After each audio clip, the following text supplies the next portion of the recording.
Hey everybody, this is Jason from Straight Edge Knives. I'm here at the Wicked Edge booth, Shotshow 2024, and Brandon's going to show us how to correctly adjust your knife for the tip, right? For sharpening? Yes. So, first off, what I'm looking for is I'm going to check first off what the angle of this knife is. So I'm going to go ahead and take a Sharpie, and then run it down the top edge here. I'm going to make sure that I get the entirety of the bevel, and same on the other side. Okay. Then I'm going to use a fine grit stone. The reason for this is because it makes it so I can remove the marker, but not so much that I dig into the knife where I can't undo it with a more aggressive stone later on. So I'm going to go ahead and take this 1000 grit stone, and then I'm going to make it a little bit wider so I don't scratch up any coatings on the blade itself. So I'm going to go ahead and see what this does. So in this case, I need to go a little bit narrower just because it's removing from the very top of the edge and not the shoulder. If it was removing from the shoulder but not the whole bevel, that means I need to go wider. So I'm going to see what this does. Take little steps at a time. I love it. I'm missing one of the little mural maps. Right there. I have replacement parts. So as you can see, the marker is being removed from the entirety of the bevel, and this is at 21 degrees on this knife. So I'm going to go ahead and check on the other side because sometimes they can be different on both sides. So I'm just going to go ahead and step it out a little bit, just to 22.5, and see what happens here. So as expected, it is going down.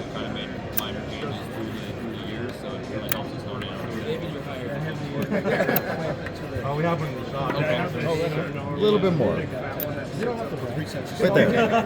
So this side's 20 degrees. Okay. So I'm going to go ahead and go into the middle of that. And then from there, I'm going to go ahead and reprofile it and make so both sides match. Okay. And it should be noted that I resharpened this knife from a 25 to a 20, and I screwed it up. It's all good. So the next thing I'm going to check is called the sweet spot. This is the forward and backwards position of the knife. And it doesn't matter which guide system you're using, this applies to all of them. So what I'm going to check is I'm going to see where the tip of the knife is, and I'm going to see how the stone is interacting with it. So I'm going to go ahead and do a few strokes here. If you see, there's a little bit at the very top here that's not taken off. So the way to correct for the position of the knife is to move the knife in the direction that the marker is being removed from. Sorry about that. And so I'm going to move it back towards me.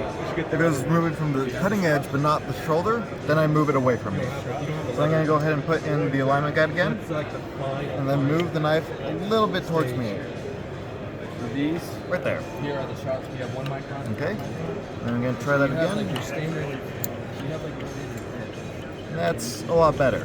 So I'm going to check the other side.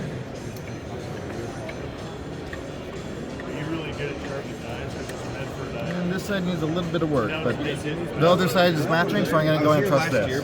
If both sides were saying to move, then I move it in the direction both sides are saying. If they're opposite of each other, then it means that they're never going to agree, so I just need to reprofile it where it's at.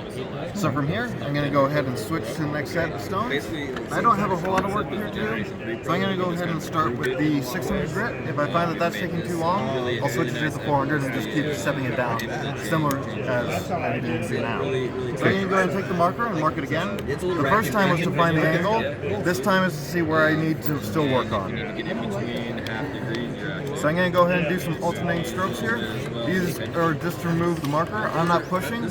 So the idea behind using the sharpening stones is that you want to make it so it's really light pressure. You're letting the stone do the work. If you keep pushing it, you can bend the edge, making it so it's really hard to do finer stones. So by keeping it light and just going down, you're making it so it's a lot easier on yourself when you try to do a finer grit. Whatever I do on one side, I want to do on the other. Otherwise, I can move the bevel one way or the other. Oh,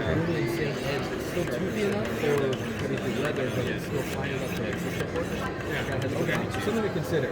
There's absolutely no pressure, but if you don't have one yet, it's a good first series. Okay. Yeah, I'm going to go ahead and strip it down to the 400 just since I do have a little bit of work to do. I'm just seeing how the marker is interacting with the stones, and that's what's telling me that I need to continue, just because I see that there's still a good amount on the bottom here that I'm focusing on. So right on the bottom of the shoulder here, and also on the tip up here, I see I just have a little bit more to do. If it was very little, then I could just stay on the 600, but I'm stepping it down to the 400 to make it a little bit easier on myself.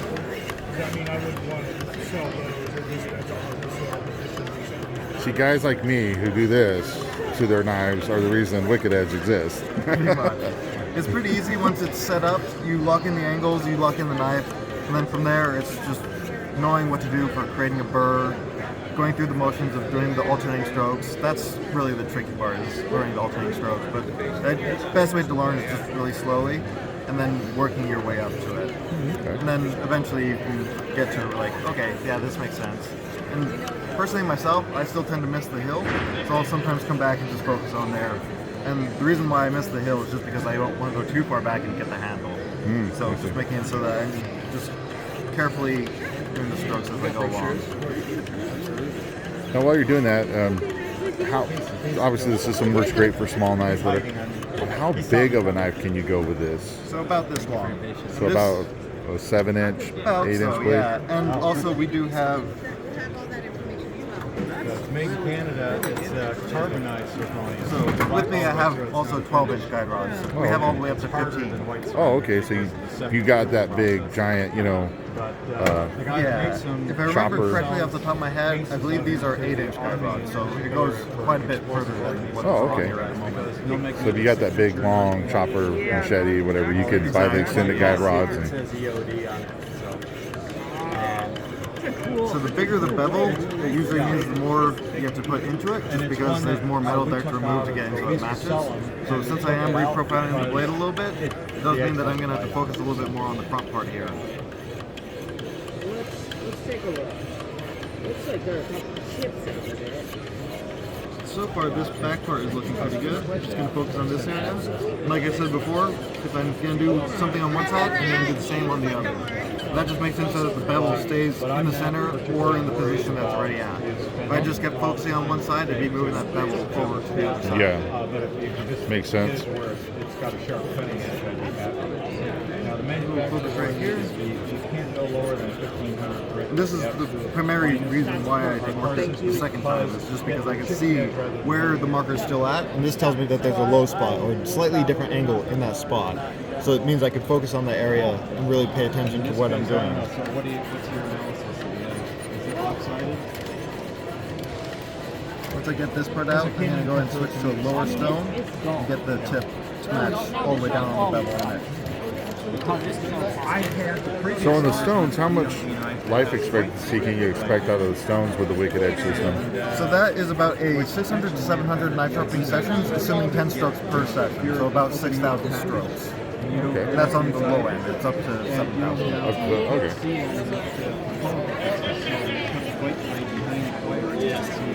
I'm going to go ahead and step it down anyway. So I'm going to start at the 200 grit, The Army guys, and then step that up if I need to. So most average knife owners probably will never, should, well, I don't want to say should, but theoretically wouldn't wear their stones out. No, it's very rare to ever go through a set of stones. Most of the time, that's going to be like people who use them constantly. So like if you're going to be going through a bunch of knives, like a professional kitchen shop, if you're sharpening knives professionally, that sort of deal. But most everyday users, most of the time, no, it's really hard to wear these stones out. Which means, like, so our system does not tolerate any asymmetry. I know. It is going to cut that out. No have to sell. This is the best system in the world as far as I'm concerned. And this model that you're currently working on is like your flagship model, correct? Yes, so this one is the base model of our flagship. So this one is a Gen 4. This one does not have the micro adjust and doesn't have a cabinet, so it is actually a little bit easier to store away since it is a little bit smaller. But it does mean that with no micro adjust, if both sides were different, I would have to reprofile the blade. Whereas if it did have the micro adjust, I would be able to adjust it 2-5 degrees within each side. Oh, okay. In fact, I think it was you. But you can pick and choose your options so that you can get it so it's no cabinet with micro adjust. Oh, okay. Yeah, I thought I recognized. So when you order your system, it's fully customizable to what your needs will be. Yeah, I remember that. Yeah, I mean, Almost there on this side. Oh, wow, look at this. We purchased from you. Okay, that's actually good. I think it has a little bit more to do, but it'll come out as I find out the rest of the process. So now at this point, I'm just trying to match up that bevel in the front here. I mean, the system seems very fast compared to like when I was originally trying to re-profile my edge. I felt like it took me forever to do that, and of course I did it wrong, like or not even, obviously. So that's operator error on my part, you know. But the way everything's locked in, I mean, the blade's not moving at all. Like, it's you moving the stones. I noticed when I was trying to re-profile that blade edge, like I was getting a lot of flex in the way I was using it, and which is probably the reason why we have so much differentiate, you know, that low spot that you're trying to work out. But the speed at which you're correcting my mistakes, which I appreciate, is pretty nice. I mean, like, I'd rather sit here for 10-15 minutes rather than sit there for 45 minutes trying to, you know. That's part of the reason why it is two sides. So the reason why there is two sides on the Wicked Edge system is, one, it's a little bit faster. You don't have to keep flipping the knife around. Yeah. And two is that it makes it so that a burr doesn't have a chance to form. So the really important part about that is that whenever you're making a burr, especially on the final steps of your stone, is that you're creating that burr and then you're pushing it back to the other direction. And the reason that that's not a great thing is it's really similar to taking a paper clip and bending it back and forth. Eventually, it'll break. So what you're doing is you're work cutting the very top of the edge, and that makes it so that the first time you go to use it, it's a super brittle edge. You go and it's going to break it. It's going to leave a flat spot on the very bottom of that edge. So it makes it so it's not as sharp, especially for resilient uses. So if you keep using it, it's going to get dull really quickly. Whereas the reason why we have the two sides is that it makes it so that that burr doesn't have a chance to form. So that edge that's on there is a edge that's revealed instead of a wire edge. And it makes it so that edge stays sharper longer because it's not leaving a flat spot on the very top. And that's the whole idea behind the Wicked Edge system. That's why it has two sides like that. That's good to know. See, we're getting an education now too, so that's good. Take two of these and call me in the morning. This side's looking pretty good. This side over here I'm still focusing on. So I'm getting it so that I'm getting about halfway through there. But still, it's looking really good on this side. This side's down to where the bevel already was. Yeah. So this side's the side that needs to get a little bit of work done. But I'm not too surprised about that, just because usually the bigger the bevel, and especially starting at the edge, working weighted down, that's removing the most metal, so it usually takes the longest. So it just makes it so that it's a little bit more time and effort to focus on those spots. But usually bigger bevels can look a lot better. So if you're trying to make a knife that is really showing, having a bigger bevel and then going to like a mirror edge, that can make it so it looks really nice. Oh, okay. If you want to be subtle about it, though, you could go with a smaller bevel and then mirror polish that. Mirror polish that, yeah. And then if you want to make it so that edge cuts really well as looks really well, what you can do is you can mirror polish the whole thing and then step out the angle a couple of degrees. And then use a 1000 grit stone, and then do a couple passes. What that does is it creates something called a micro bevel, and that's mirror polishing the very bevel that you see, but creating a really microscopic edge on the very top that's to the 1000 grit stone. And that makes it so that's really good for boxes, zip ties, anything that you'd be cutting every day. And just leave the very, very cutting edge and a really good bevel. And it makes it so it looks nice and it's still really everyday use knife. Oh, nice. So I'm going to go ahead and step it down right here, just because I do have a good amount of spots to go there. And the tip is really off. Like if you look at the lip here. You just make it look so simple. But you, obviously you're the engineer, so, you know. I've had a little bit of practice. You had a little bit of practice. You're the only guys that would trust to do this. It's coming along. We're starting to get down to that bottom of that bevel there. Some of the other places, they probably want. So for a little history lesson on Wicked Edge, are you one of the owners, or did you help start the company? No, I do a lot of the product development now, but I was not here at the start of the company. I've been here for about 3 years now, but I definitely wasn't here at the start. Oh, okay. Just No, the engineer and creator was really my boss, who's the owner of the company. And he's the one who was just out in the field and he was tired of carrying a bunch of knives around. So he just went to his garage and made a pretty simple setup based off of what we have, what we call the 100 series now. And it looks really identical to that. And then over the years, he's really into continuous improvement. So finally we come to this, which is really different from what the original 100 series. But if you want to see something that you still sell that's really similar, the 60 series is actually really close to how the 100 worked. It's just a slightly different body frame. Has picked up some trophy wife that's married to a much older man. And when you buy this system here, it comes with all the stones setups already, or do you have to buy the stones separate? It comes with the 100, 200s, which is what I'm using now, the 400, 600 stones, and also the 800, 1000. So these are the stones that I'd really recommend for everyday use. Like, you don't really need anything past that.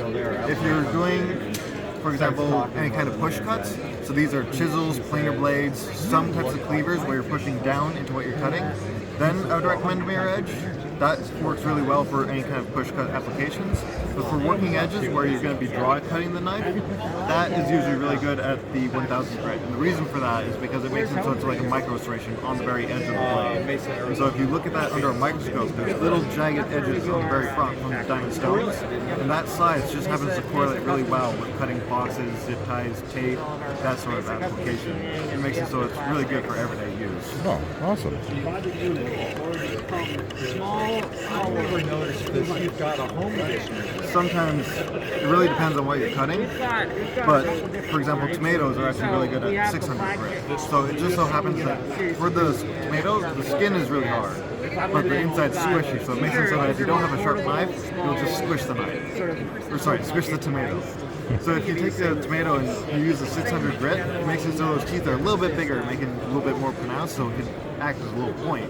And if you ever taken a tomato and stabbed it, it's a lot easier to stab it than trying to cut it usually. Yeah. By making it so it's a 600 grit, you basically make a bunch of little tiny tips at the cutting edge, so it will cut into the skin as you try to cut it.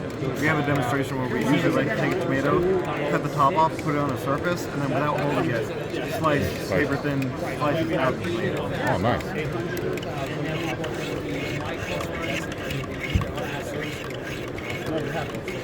Well, from watching you do this and also describe the system, I think this is definitely worth investing into. Yeah, and we're Especially aware, with me, I got so many different knives. Like, yeah, we're aware that it's a bit pricey. We definitely understand that, but the reason why it is because it's an all-metal construction.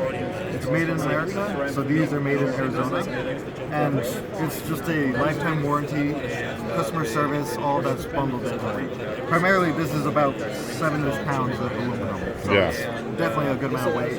The engineering inside the vise, these vices are really designed to be efficient.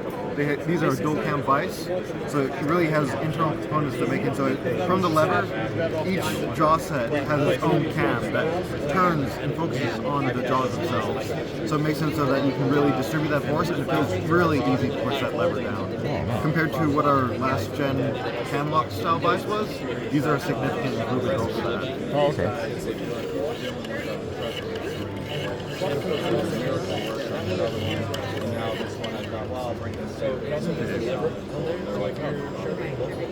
I think that that's pretty good. So now what I'm going to do is I'm going to go ahead and do a couple passes with the 200 grit. The reason I'm doing this is because the next step is finding a burr, which is really important no matter what system you're using, if it's ours or competitors of ours, or even flat stones. This is the key for making sure that your knife is nice and sharp. So I'm going to do a couple of 200 grit passes, and the reason for this is because 100 grit makes it so it feels the same as the burr. So I'm just stepping it down a little bit to be able to feel if a burr is there or not. So I'm going to go ahead and do 10 passes on one side, and then check for a burr down the length of the blade.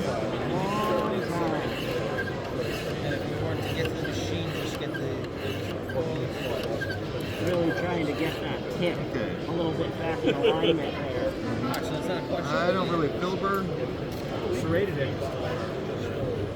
but I'll check the other side anyways. I'm going to keep flip-flopping back and forth like that, checking after 10 strokes, because I don't want to move the bevel from where it's at. So if I just kept focusing on one side, I'd be moving that center of the burr, the cutting edge, over to one side or the other. I didn't have to worry about that. It was sharp, stayed sharp so much because it doesn't grow in sweat and stuff. It was great. I got one left of them, but a customer was pressing the crosswalk in the wrong direction. So this one has a really good burr. And there's a couple of ways you can check for a burr. One is I'm using my fingertip and just going up, and it feels a bit like the rumble strips on the side of the highway. So it's just this noticeable little tiny, I'm trying to make the burr as small as possible, really. But it feels like tiny little bumps at the very top. Another way of checking is using some sort of cotton, so like a cotton swab, Q-tip, going up, and if it leaves strands on the edge, that means that there's that burr there. And really, the reason why I'm checking for the burr is it means that both sides of the bevel are meeting at the very top, so there's no flat spots along the top. I forgot to bring it. If I didn't do this, I'd need to bring over like a microscope to be able to see that very cutting edge, to see if both sides meet. Yeah, So you know, we all have microscopes at home, right? Well, we have a. You do, but we don't. Yeah. I mean, it makes it so it's just a lot easier for just in-system checking to see if that bevels are meeting. Yeah. The cotton ball one, I never heard that before. And that's that's. 'Cause I got rough hands, so sometimes it's hard for me to fill a burr when I'm doing stuff. And Another way you can check to see if you're close is by using a marker.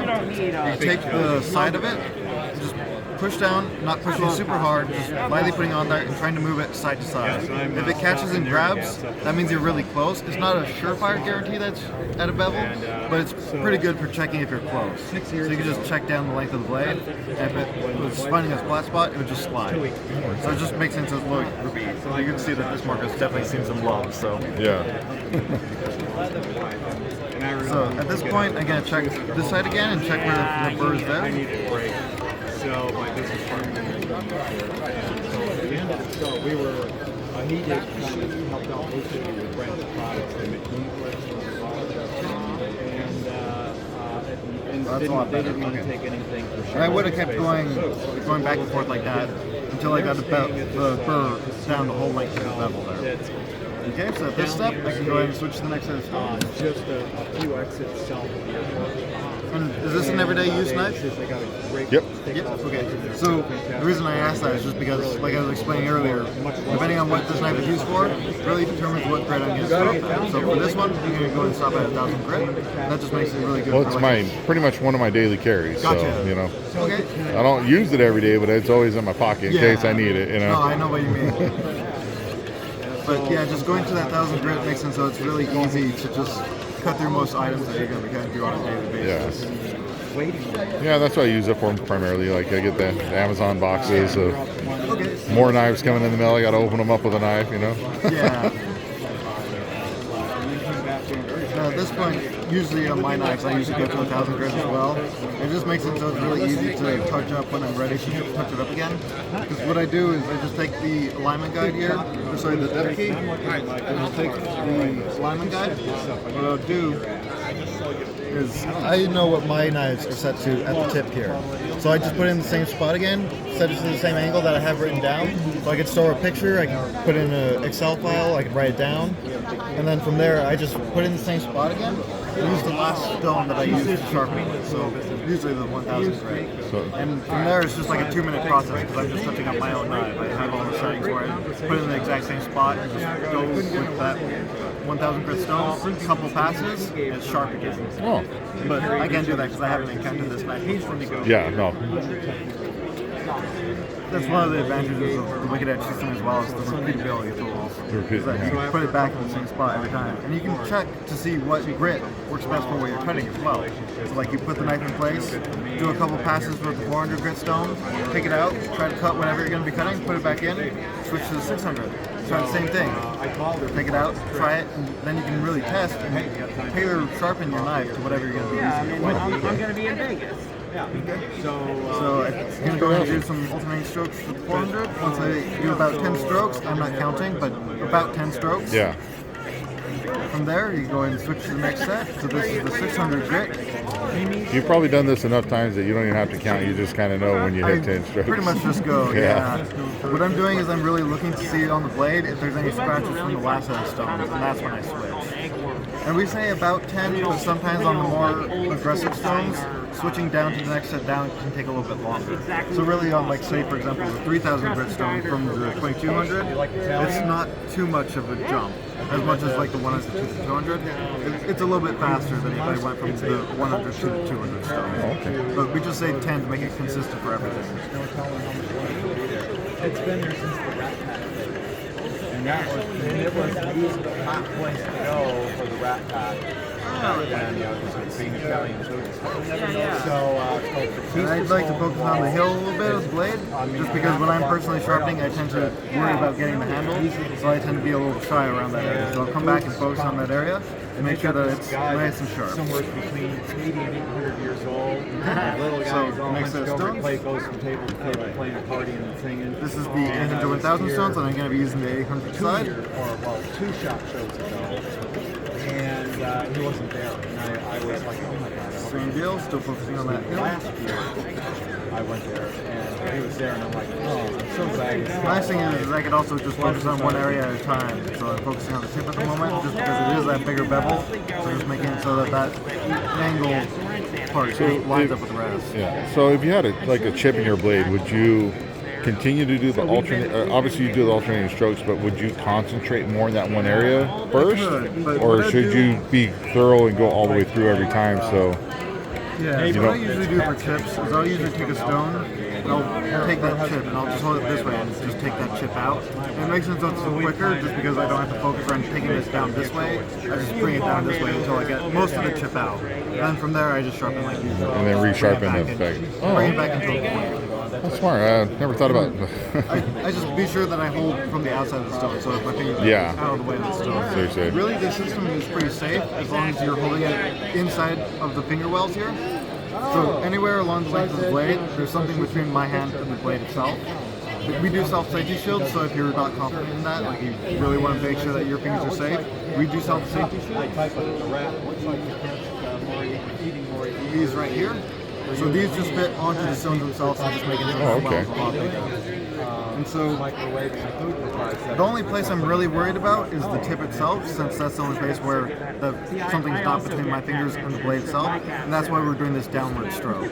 So by holding the stone pretty low and doing this downward stroke, my thumb is out of the way. It's always out of the way. Yeah. Whereas if we were going up, my thumb would definitely be in the way of the edge there. So by going this downwards motion, it just keeps us safe.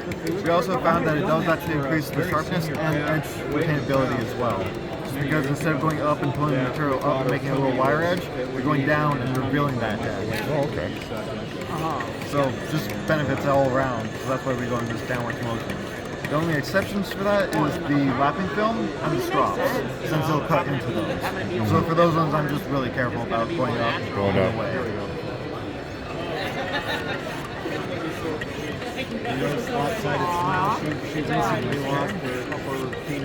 Now I'm going to go and switch to the 1000 grit stones. One of my mom's old cats, and he thought he was dying like 5, 6, 7 years ago. Looking pretty good. So this is my first time ever really seeing one in use, and so thank you for that.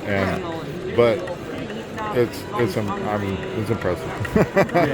Like I'm watching you like quickly take care of an issue, and I can imagine, like I said, once you get all your knives dialed in and you're setting like things written down, like maintaining your knives would just be so much easier, And it's definitely a lot easier to maintain the edge than reprofile it every time. So that's why we usually recommend about a week to 2 weeks to sharpen a knife again. That makes it so that you don't have to go through the whole process over again. It's just a lot easier to reprofile, or not reprofile, but touch up a knife than reprofiling it every time. It makes it so that your blade lasts longer too, because you're not going through a bunch of metal every single time. Yeah. Not about to allow the younger ones to displace it. So the younger one learned that. Yeah, doing the knife reviews, I'm constantly testing on, cutting on stuff, testing things, and and then I always got to go back and touch up those blades or and everything. So Yeah, I think reviews are important, so I think you're doing a good job. yeah. They're very true. Okay. Just seeing where, if anywhere, I need to focus a little bit more. Well, this is going. Okay. It's just I'm going to go ahead So I'm going to go and take it out of the vise. So I'm making sure that I hold the handle of the knife and then lifting the lever up takes it out of the vise. So this is the dual cam vise. Just use the lever to go ahead and actuate the jaws of the vise itself. Very easy. Yeah. Nope. A little up, a little down. Then I'm going to go ahead Locked and use in. a little bit of rubbing alcohol. This one is 90 proof, but we say anywhere from 75 to 90 works really well for getting the marker off the blades. Yeah, I use 90% a lot of Yeah. times at home. It works really well. The only Yeah. thing that it doesn't work great for is reactivating the strops. So usually we'll spray the strops to get into the paste on it is a little bit like loosened up. But it evaporates pretty quickly for that, but it'll work in a pinch. Usually the 75 works really well for that, Yeah. or 72. Yeah, when I make my own knives as well, and a lot of times when I'm working on my handles, I tape up the handles, and I'll use 90% alcohol to get that tape residue off the blade. And, There you go. well, there you go. So, show you the awesome edge on here from the Wicked Edge. Oh, mapping fluid? It's similar to Windex. It's just like a Look. It's shiny. Yeah, and it would have been shinier if I it mean, were yeah, mirror polish. if we had more time, yeah, we could have easily go through and make it super mirror polish, but I don't need a super mirror polish edge, you know, because I'm cutting this stuff every day. Yeah. The edge that's on it is really good for, like I said, everyday tasks. So Yeah. if you're going to be doing Let me grab any that. kind of Might speed me application up. where you're just constantly working for just cutting boxes, anything like that, that's the edge that you really want to get for. Oh, awesome, man. Well, thank you so much for really going through the system and how it works. What is the name of this model again? This one is the Gen 4. This one doesn't have any of the options available on it, so this one doesn't have the micro adjust or the cabinet. So this one's just the base model. Okay. And then obviously you have several models, and we can find you at wickededge.com and WickedEdgeUSA.com. wickededgeusa.com and on social medias. On social medias, on Instagram, we're official Wicked Edge. On YouTube, we're Wicked Edge Precision Sharpeners. And then on Facebook, I believe we're just Wicked Edge. All right. And I'll put links to all those down in the description below on the video. Brandon, thanks so much. I greatly appreciate you taking the time to show us all the system and how it works. I know there's other videos out there, but I hadn't seen one like that went through this great, and I greatly appreciate it. Yeah, glad to help. All right. Thank you, everybody. Make sure you go check out Wicked Edge, everybody. Stay safe, stay sharp.